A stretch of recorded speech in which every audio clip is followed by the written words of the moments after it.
Oh boy, I tell you, this is bad. Breaking news, breaking news, breaking news.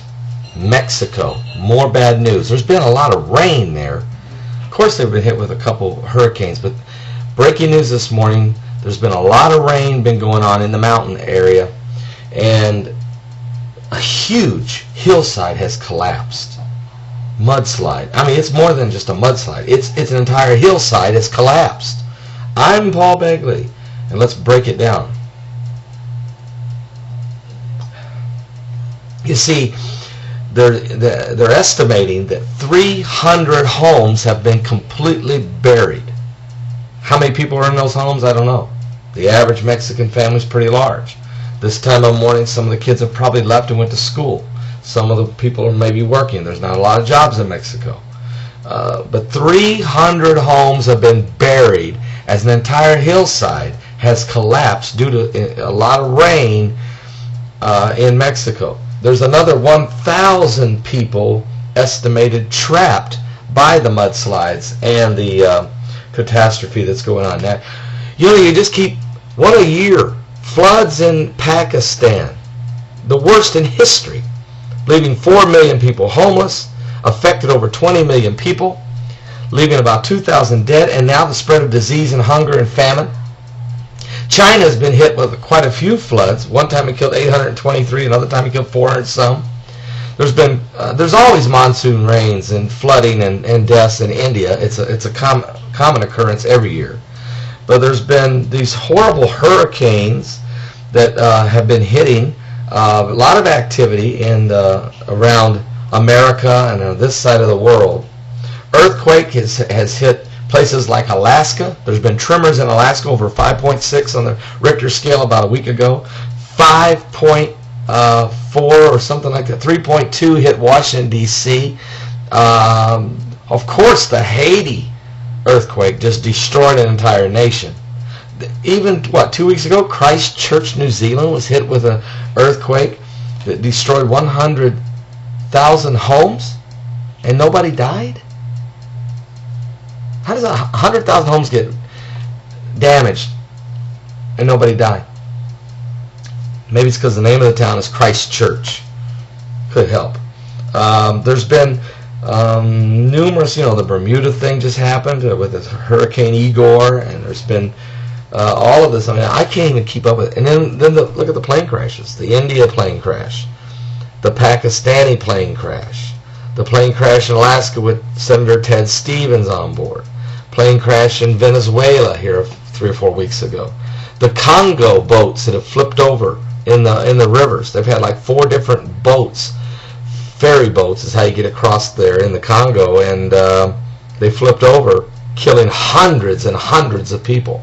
And then as their bodies were being fished out of the water after they died, looters come and looted whatever jewelry or money or shoes they could get off the people's feet. I mean, we've got the murdering going on in Mexico with the mayhem down there with the drug war that's going on. We've still got a war going on in Iraq. Whether President Obama says it's over or not, we got 50,000 American troops there and still being attacked. And of course we've got the war going on right now in Afghanistan as the United States and its NATO forces continue to put the hammer on the Taliban. There's threatening of war going on in North Korea as Kim Jong-il is getting ready to appoint his youngest son as his new successor. And he constantly threatens. I mean, remember the warship in the Yellow Sea, the South Korean warship, blew up on March 26th, killing 46 people. I mean, we still got that going on. And of course, there was the plane crash in Russia that killed the entire government of Poland.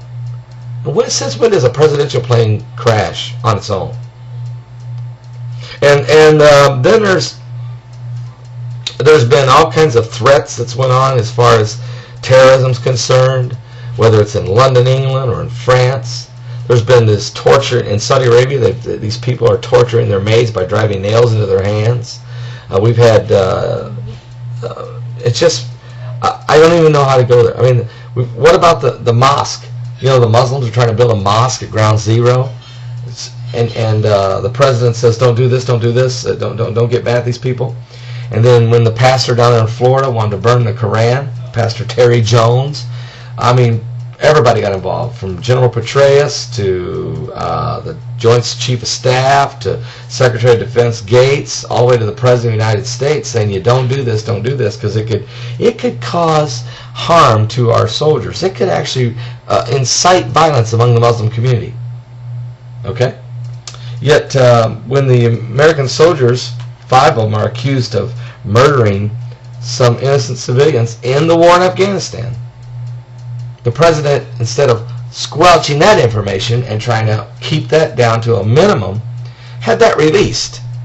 All over, Wolf Blitzer spent the whole night last night trashing the entire and raising doubt and planting seeds of doubt in American people about every United States soldier.